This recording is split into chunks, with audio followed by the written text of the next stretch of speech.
Good afternoon, and welcome to the White House. And I want to say a special welcome to all the boys and girls who are here, and to tell them how glad we are they could join us. This is one of those days that makes living in the White House worthwhile, and there have been a lot of those lately. So we are especially pleased that you all could join us for another milestone on the way to making this country what it ought to be for all of our children. This nation owes enormous thanks to the visionaries whose energy and commitment led to the creation of the Head Start program. And I would like to acknowledge and thank some of those visionaries, starting with President and Mrs. Johnson, who made Head Start a reality.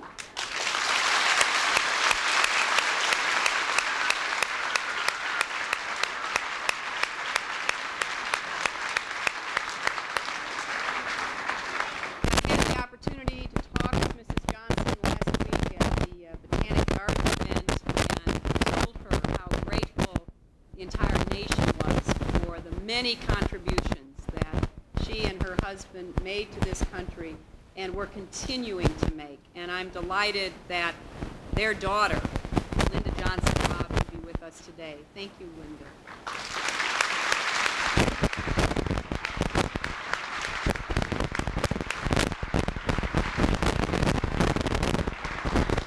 I'm also delighted that two other visionaries who were there at the beginning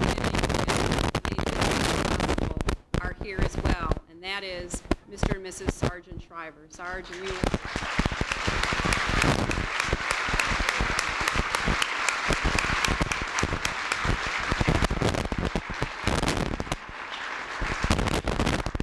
I want to acknowledge Dr. Robert Cook, who chaired the Head Start Planning Committee and has done so much work on behalf of children. Dr. Cook, would you stand?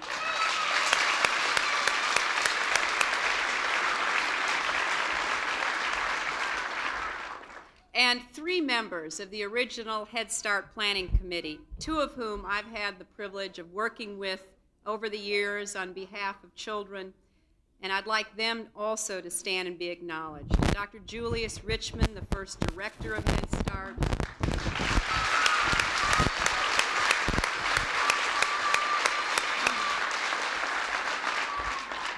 Ed Ziegler, who is here somewhere. No, he couldn't make it. And a wonderful pioneer on behalf of children, Professor Uri Bronfenbrenner as well.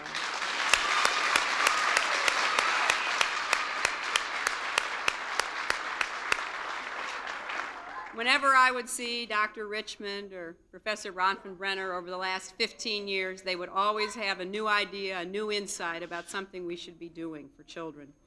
We also owe a huge thanks to the many others who have contributed so much to helping Head Start succeed over the years. And I want particularly to thank two women whom I have worked with very closely over many years, who have been passionately committed to America's children. And that is Marian Wright Edelman and Dr. Betty Caldwell.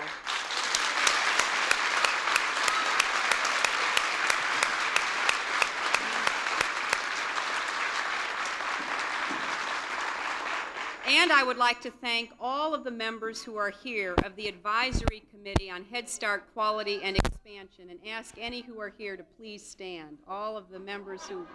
That's right.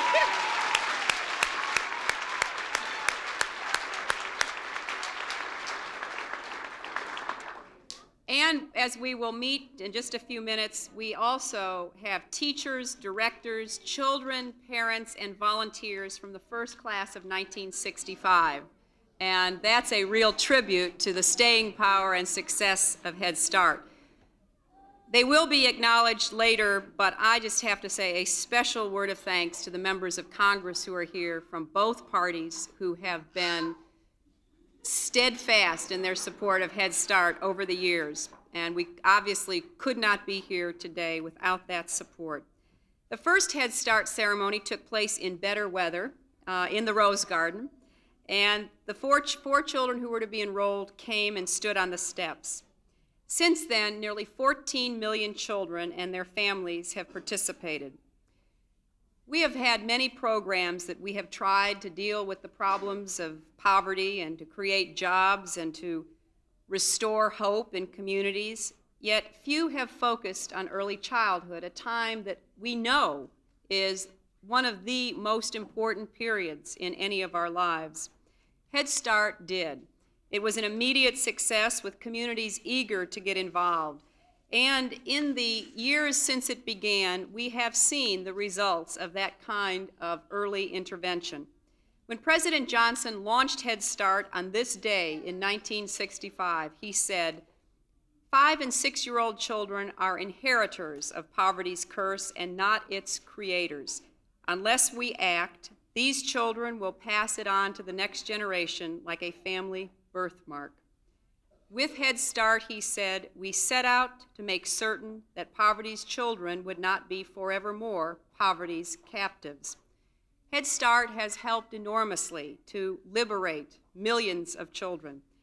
And much of the role that Mrs. Johnson played in that has not been acknowledged, but she was the honorary chair of the program and launched the successful recruiting effort that helped convince parents to bring their children to Head Start programs. Let's not forget that this was a new idea. It was not something easily accepted. I remember working in a Head Start program many years ago, in the late 60s, I guess.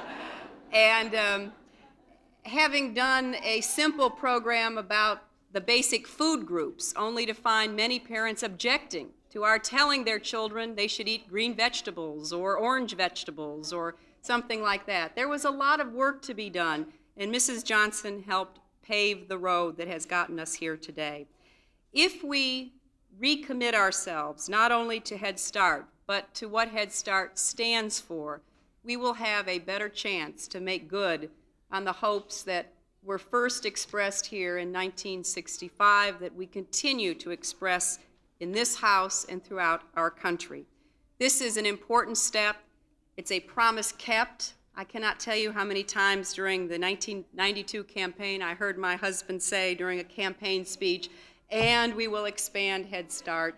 And of all the things he said, that was always a sure applause line, because the American people know we are not investing enough in our youngest children. We are not being responsible as adults. We are not giving them the right combination of love and discipline and attention. Head Start attempts to do that by working with parents and children. And someone who has been very involved on behalf of her own children and on behalf of America's children is my friend, whom I now introduce to you, Tipper Gore. Thank you. Thank you. Thank you. Well, thank you. It's an honor for me to be here today, and in deference to the fact that it is nap time for some of us, I'm going to make my remarks short. But I do want to say that we know that Head Start works, obviously, and like the Nike commercial, just do it. And that's what this administration is about. Let's just do it. And I'm very excited to be a part of an administration that is putting the pieces together. Education reform, expansion of Head Start, and all of the other things that are working to strengthen children and families. And it's my pleasure to introduce to you a former Head Start parent, Jean Kendall, who is the mother of 4 children, just like Al and myself, and she will tell you what Head Start has meant to her family, to herself, and even to her own father. She's from Paris, Kentucky, and she brought me a little thing of jam from Paris. Thank you for that. And come on up here, Jean.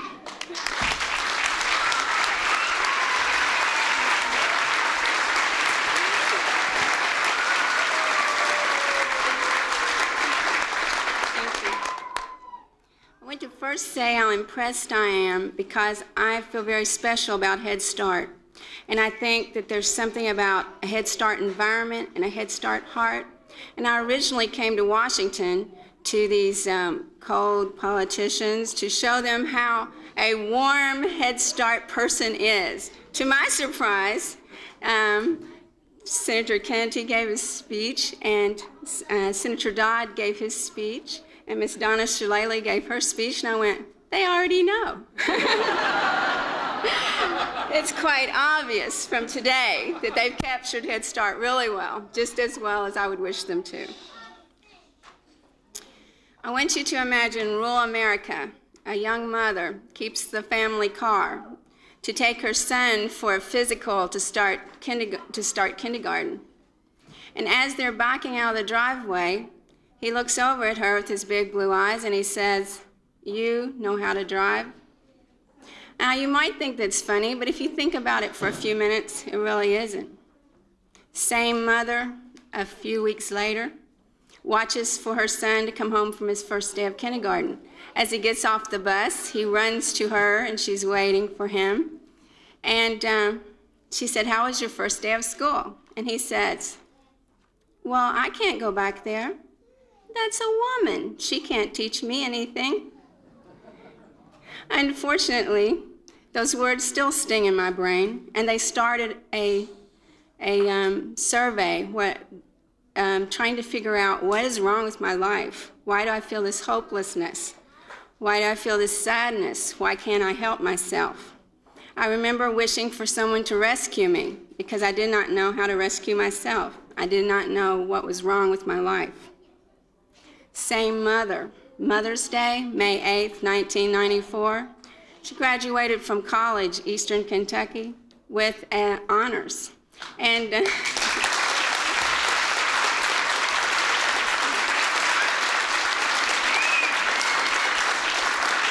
Bachelor of Science degree in education, and her 4 children were in the audience looking on. And a reporter asked her young son, Nicholas, "How'd you feel about your mom?" He said, "Oh, I'm so proud of her. And one of these days, she'll watch me get my college degree." On May 16th, 1984, that same mother that wouldn't drive across town took her son all over Washington on the metro. Now, I ask you, what caused this growth? What happened to this woman? Well, the answer to that is the Head Start program. Someone, somewhere, many of you in this room, decided that you would allow for people like Miss Linda Likens and wonderful, warm people who could help us find a way to improve our lives. You will find no deeper loyalty or stronger gratitude than I feel to the Head Start program. I owe them a debt I could never repay. You know, I am Jeannie Maddox Kendall. I'm from the bluegrass of Kentucky. And I was born in the 50s, and I grew up in the 60s, and I'm married and had 4 children in the 70s. And I had all kinds of reservations what the 80s would hold for me. It turned out to be the most rapid growth yet, and the 90s have been even better. Life feels good from here, but has not always been so. The young mother who enrolled 2 of her children in Head Start would certainly not have wanted to stand here today in this sacred spot where so many wonderful people have shared. Instead of resting on their laurels, they held up a torch so that the rest of us might find a way to a better life also. Just like that, in the same vein, I'd like to thank President Clinton and all those who have worked on this bill for holding up the torch of Head Start to so many families and children across America today. It's well proven that Head Start works, not only in helping children, but often in helping parents like myself to find a second chance for happiness and a more productive life. This is really nerve-wracking. I'm almost finished. Through Head Start, I learned to be an active participant in my own life rather than a passive victim, and to be a pioneer by example for my children. Through Head Start encouragement, I became an adult educator, helping many similar to myself, including my own father, to get his GED. What price can be placed on hope? Hope that the future will be brighter than the past. Hope that the cycle of low education, low pay, low self-esteem might be broken. When one gets her moment in time in Washington, D.C., they really literally mean a moment. So let me now introduce the next speaker on this powerful agenda. Someone asked me when I was leaving Washington last time if I wrote my speech myself or someone wrote it for me. At first I was insulted, but the more I thought about it, it was probably a compliment. I did write every word myself. Okay.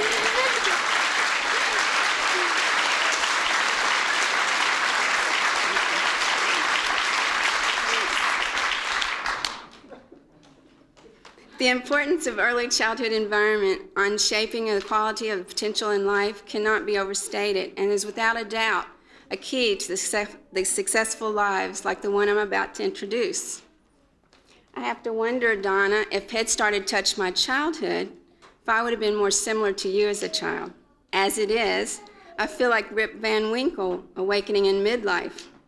And as I read about your life, I found that I identified more with your mother, as I have worked those 14-hour days while going to college full-time and rearing a family. I admire all I read about her, and from her example springs Donna Edna Shalala.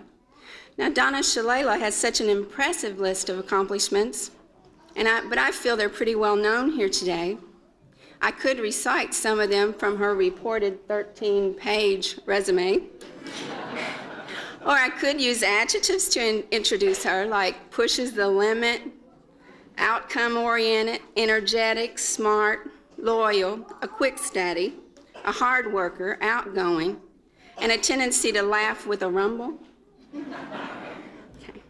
But since this is the major interest today is children, I've chosen instead to share an experience I read about her childhood. Now, I couldn't help but smile when I heard the story of this young girl, and a tornado was passing close to her home. And so her mother began frantically looking for her children, and she found Donna's twin sister, but she had trouble finding Donna. And then the neighbor told her where she could be found, down on the corner directing traffic.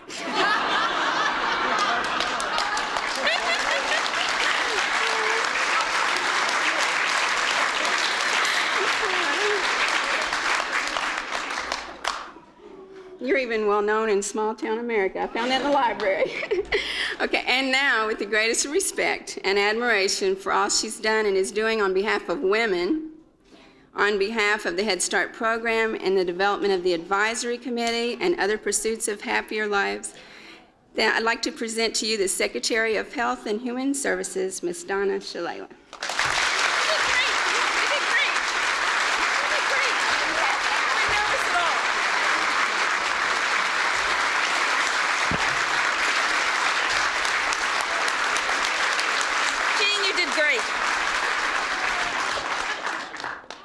Jean, you did great.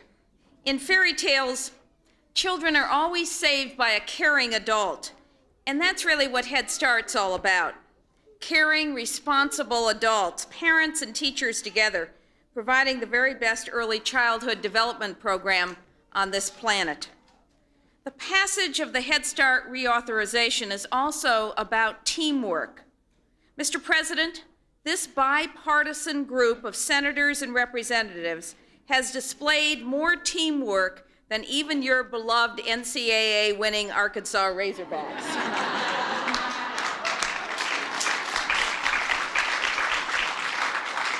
Working together, we all scored a slam dunk for America's kids.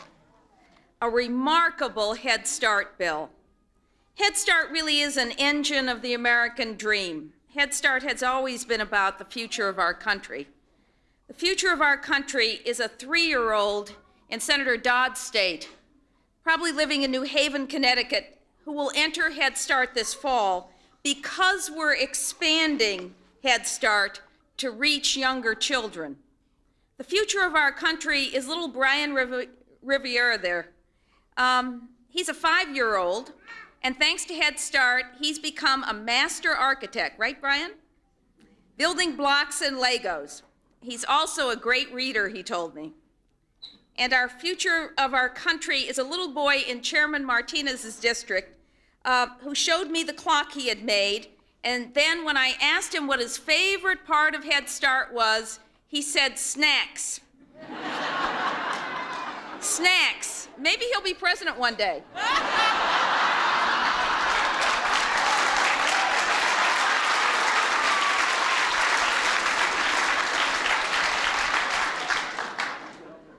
Today we celebrate Head Start's 29th birthday. The program is growing up, and we have a lot to celebrate. Mr. President, the reauthorization bill that you signed today ensures that Head Start will not remain 29 forever.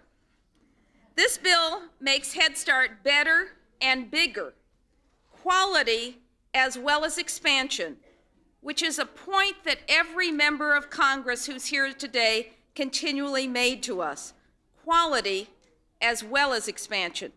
The major provisions of the bill come from the report of a 47-member bipartisan advisory committee on Head Start quality and expansion.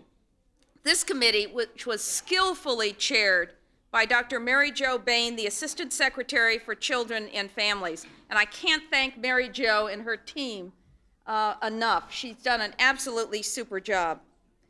This report provides a roadmap for Head Start's journey into the next century. The report has three major recommendations.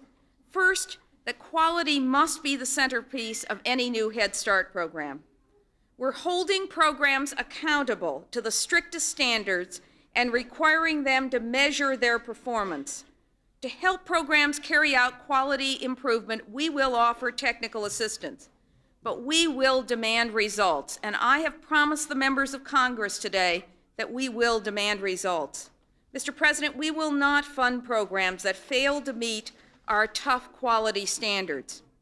Second, the report calls for us to forge new partnerships between Head Start programs and key community and state agencies like WIC and public schools. We're committed to linking Head Start more closely, Secretary Riley, with the education programs and with the healthcare system. From immunizations to nutrition, from child abuse prevention to clinical referrals, we're making Head Start an absolutely stronger program, and together we're making the hub of a wheel Head Start will be for preventative health services. Third, the report challenged us to be more responsive, and this means widening the Head Start circle, bringing in fathers and grandparents and other caregivers alongside of mothers like Jean Kendall. It means expanding to serve more children because Head Start is very much like a greenhouse, providing the warmth and nutrients the children need to grow and to thrive. As the Carnegie Report insists, it means opening the doors of Head Start to some of our youngest and most vulnerable citizens, children 3 years old and younger. And it means building on our success by continually adding new services, quality services like conflict resolution and parenting skills. Mr. President, members of Congress, you have demonstrated heroic leadership for America's children and their families. Mrs. Clinton, when I accepted the President's invitation to join the Cabinet, I also promised you that I would help make our dream to leave no child behind come true. Eleanor Roosevelt once said, "The future belongs to those who believe in the beauty of their dreams." The new Head Start program gives our children a chance to fulfill their beautiful dreams. Mr. Vice President, I know how you feel about Head Start and how Mrs. Gore does, because you both smile every time we talk. Thank you all for your leadership over the years, and congratulations and happy birthday to Head Start.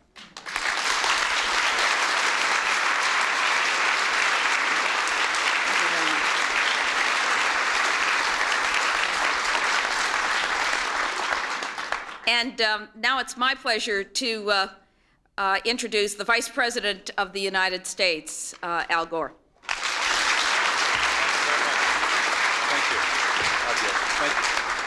Thank you. Thank you very much, Secretary Shalala. Ladies and gentlemen, I want to thank the group to my left for the standing ovation. And I want to acknowledge the members of Congress and then introduce a special guest who will introduce the President. First of all, in addition to Secretary Shalala, Secretary of Education Dick Riley is here as well. I wanted to acknowledge him. And I want to acknowledge Majority Leader George Mitchell, Chairman Ted Kennedy, and Chairman Bill Ford, Senator Nancy Kassebaum, Senator Kent Conrad, Senator Wendell Ford, Senator Paul Sarbanes, Senator Paul Simon, Representative Bill Goodling, Representative Matthew Martinez, Congresswoman Susan Molinari, Congressman John Porter, Congressman Phil Sharp, Congressman Dale Kildee, Congresswoman Maxine Waters, Congressman Bill Barrett, Congresswoman Lynn Woolsey, Congresswoman Leslie Byrne, Congressman Mel Reynolds, and Congressman Jim Moran. I may have missed someone, but I know there are many others who have contributed mightily to this, and I didn't intentionally leave anyone out. Now, when 6-year-old Ansel Johnson, just about the age of several of the children here, enrolled in the first Head Start program at Lincoln Memorial Elementary School in 1965, I'm sure that one of the first lessons he learned was cooperation. To him, at that time, cooperation probably meant sharing toys and sharing the things in the program. And I'm sure that he didn't realize that in Congress, cooperation is something that happens when Head Start comes before the Congress. It's something that implies working together to get a bill passed. And Head Start has proven that it can bring our country together and bring the Congress together as practically nothing else can, because it brings together people who care about children. It has always done that. Democrats and Republicans know this is the most effective anti-poverty program around. The reauthorization this time was a love fest, 98-1 in the Senate, 393-20 in the House. That's pretty good.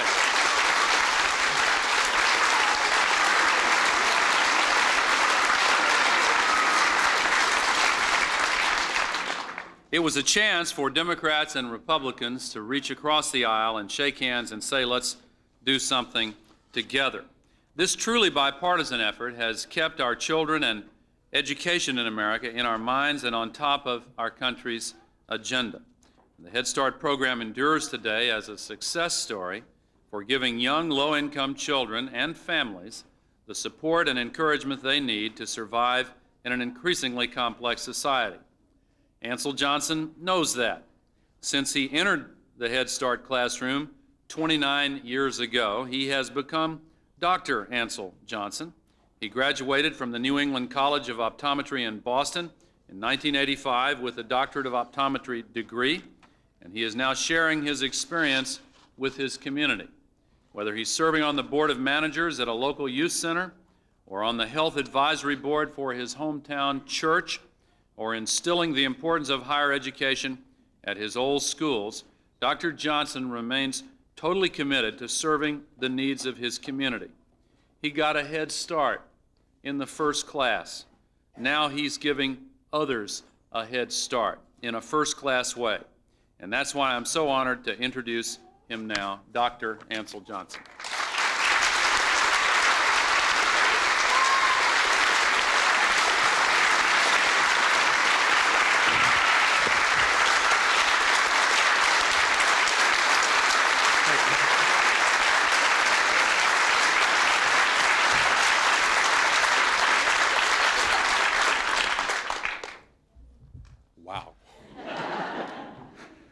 Thank you very much for that very kind introduction, Mr. Vice President.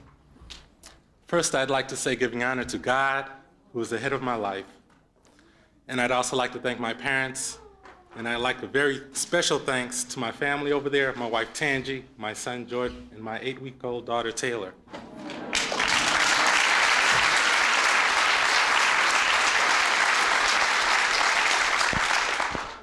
It just meant so much to me on such short notice that they could come with me and share the special time. I'd like to say it's indeed a great honor and a very cherished privilege to be invited to be here amongst you at the White House today. And I'd also like to begin by saying that I still have some very vivid memories of Head Start in my time there. Every time I drive past the building, which still stands, where we had our Head Start class, I always gaze over the room that I was in. And I really started thinking, and I was able to recollect on why I do that. One of my strongest memories was of a science terrarium that was along the wall in our classroom, and every day I'd go to that terrarium and look at the little animals and plants that were in there. And with all my heart, I believe that today, my bachelor's degree in biology from Illinois Wesleyan University is a direct result of that exposure and interest in science.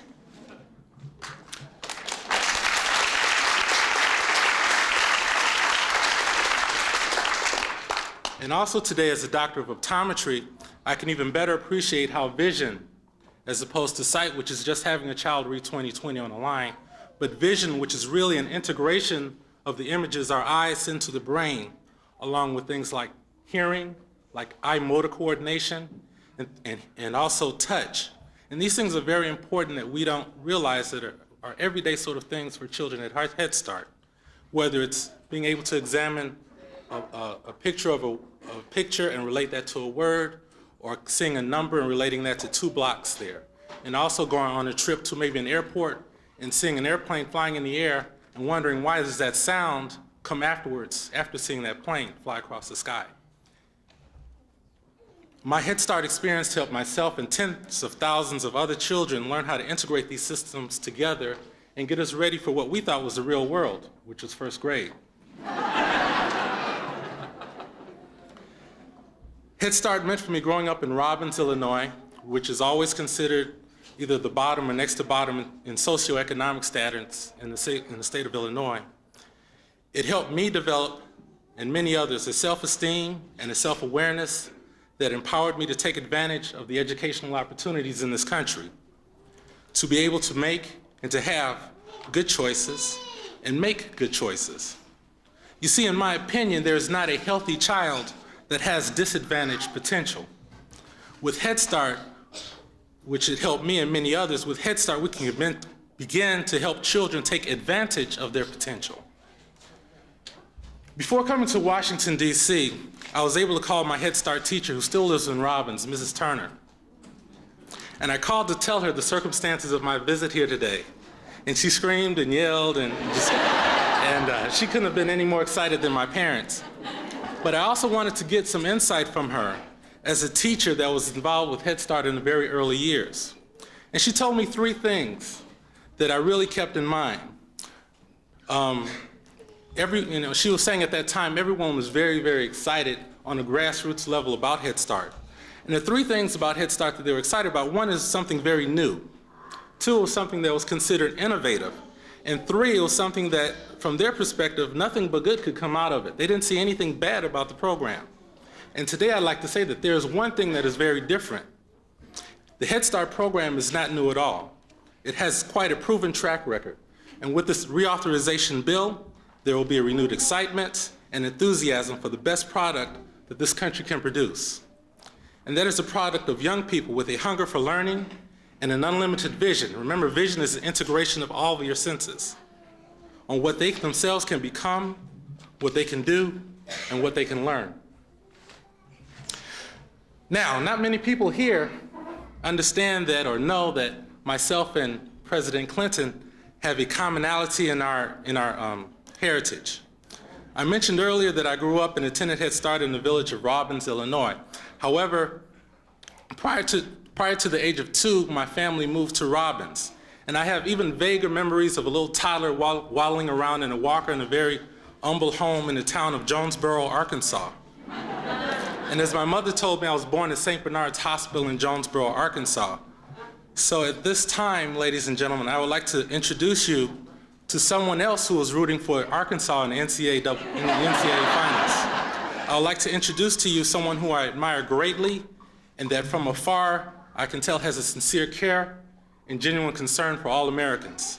I'd like to introduce you to my fellow Arkansan, President William Bill Clinton.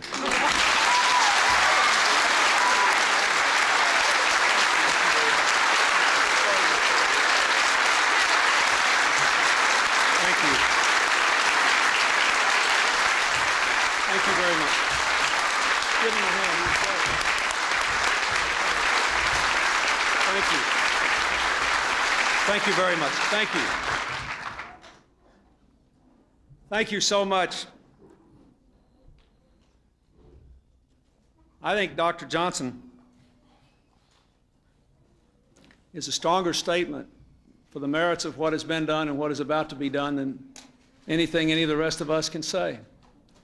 if every American child could grow up to be like him, we wouldn't even have more than half the conversations we have every day in this town.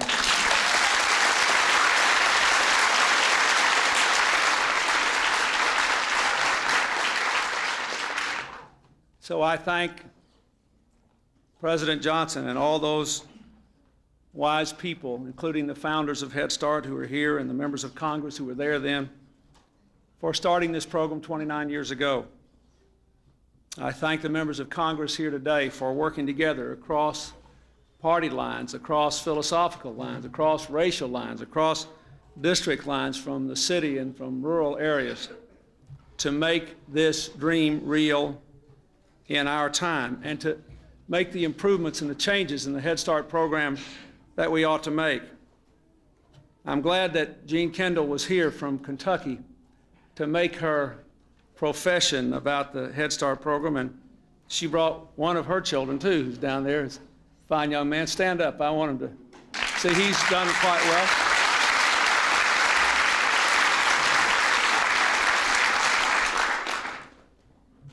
To remind us that children everywhere need this program. Everybody knows that this is not just a national federal program, not the kind of preconceived thing that people think when they think about the federal government. You know, I'm from the federal government and I'm here to help you.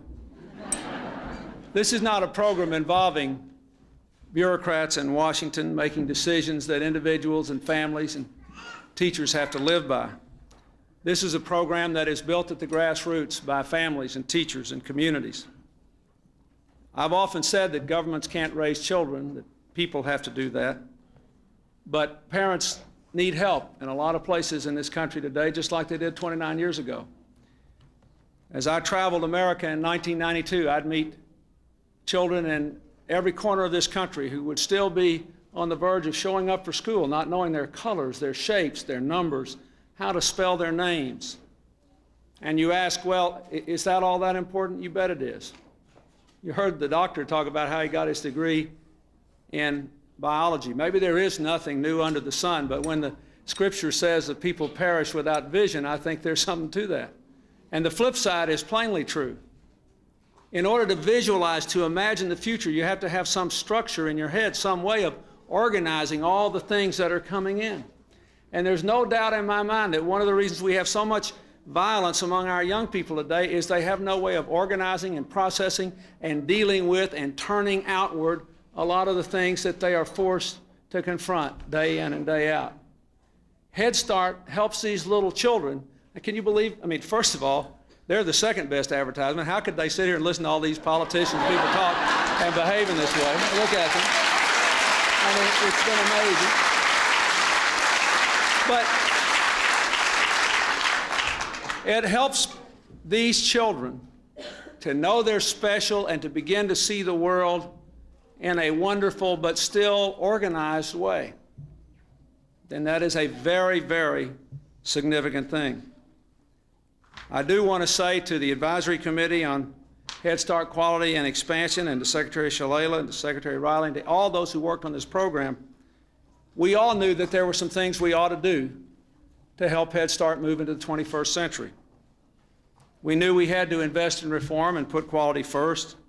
We knew we needed performance standards because if we're going to spend the public's money to make the program work at the grassroots level, we want children to turn out like the man who introduced me. We knew we had to expand the program, that it was no longer justifiable with all the kids in trouble in this country and needing help to do that. So Head Start will go from serving 621,000 children in 1992 to about 840,000 in 1995. And we're struggling hard, Marion, with the budget. We met yesterday so that we can keep expanding it beyond 1995. We're going to give local communities the option to meet the new needs of parents and children with full day and full year programs, which I think is very important.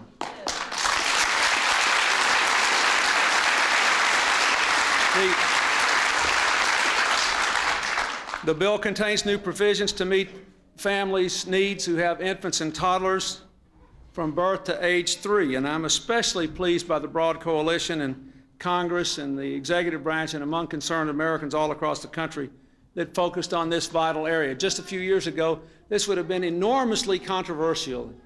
You would have had all kinds of ideological arguments unrelated to the reality of these children's lives. And because of the spirit of primarily of the leaders in Congress who are here present and those who are not here who supported it, and those of you who brought information to the table about the real lives of these children and their families, you made that happen. And that is a dramatic change. The third thing that this bill does is to act to keep the gains that Head Start makes going through the later years. Because we learned, much to our sadness, that some children kept the gains all the way through their lives and others were lost because of intervening events. So we had to ask ourselves, what could we do to make these gains keep going, to make sure that these children would take the richness and the vision and the hope and the self-esteem that they leave this program with and be able to hold it close and live by it and gain from it throughout their lives. So I think that is a terribly important advance in this program that will help not only the children, but their parents. Well, this is, in some ways, maybe the biggest part of the lifetime learning program we've been pushing, all of us, through the Congress, with remarkable bipartisan support. The Goals 2000 program to establish national standards for our public schools and to erase the difference between academic learning and skill training. The School to Work program to help those young people who don't go on to four-year colleges but do need greater skills. Now the reemployment program that we're going to try to develop out of the unemployment system, recognizing that most people don't get their old jobs back. But today, we began where our parents always told us we ought to begin, at the beginning. And this is a wonderful day.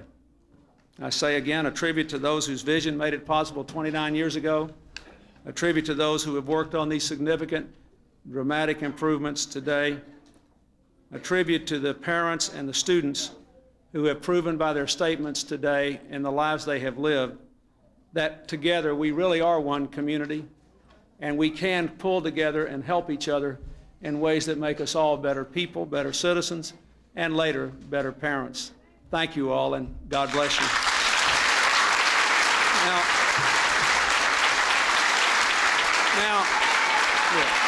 Now let me tell you what's going to happen. This is Brian Rivera. He's 5 years old. He's the best dressed man here. And I'm going to ask him to join me with the congressional leadership. We don't have room here for all the members who are here. I would like for Senator Kennedy, Senator Kassebaum, Senator Mitchell, and Congressman Ford, Congressman Goodling to come up here and stand behind me. And as they come, I'd like for all the members of Congress who are here to stand and be applauded by the rest of us, because without them, this would not have happened. Please stand up. Senator, please stand up. Thank you. Okay. Come on, Brian.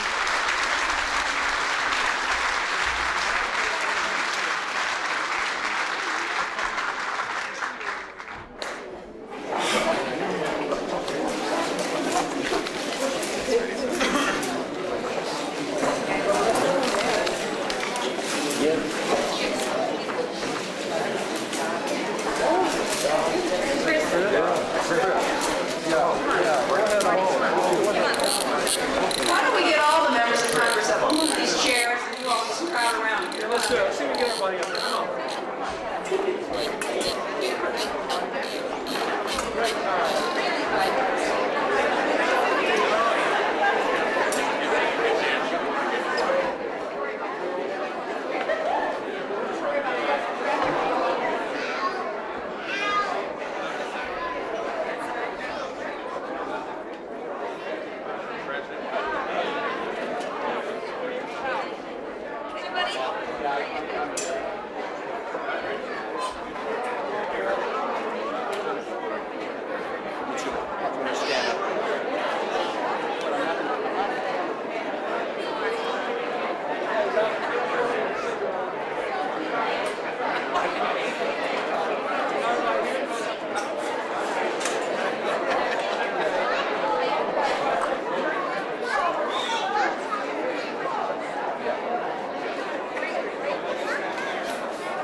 because he uses a pen for each letter.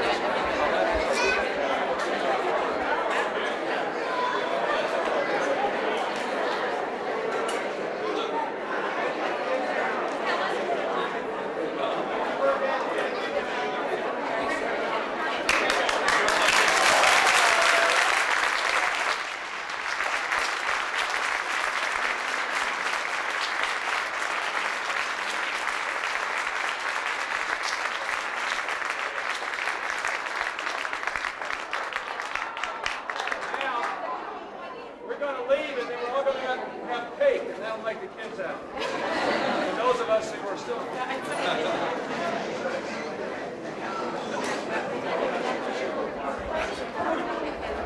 Ladies and gentlemen, now we're going to the birthday party.